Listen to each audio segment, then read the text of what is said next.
Today we're discussing how an Israeli false flag operation helped them get nuclear weapons. Let's begin.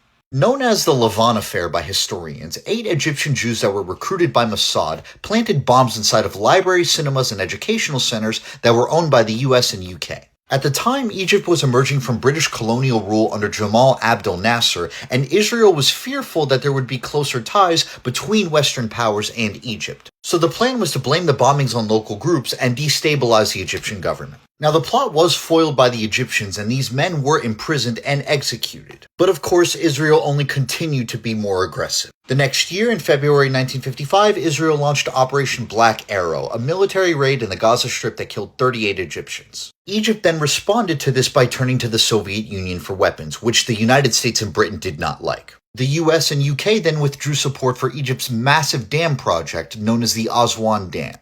And in response to this, Abdel Nasser decided to nationalize the Suez Canal. This presented a major problem for Britain and France because a large portion of their oil imports came in through the Suez Canal. So on October 29th of 1956, Israel, supported by France and Britain, launched an invasion of Gaza and the Sinai Peninsula. That same day, Israeli police massacred 49 Palestinian citizens of Israel in the town of Kafir Qasim. 5 days later, over 275 Palestinians were unalived in Khan Yunis. 9 days after this, the Israeli army unalived 111 Palestinians in Rafah.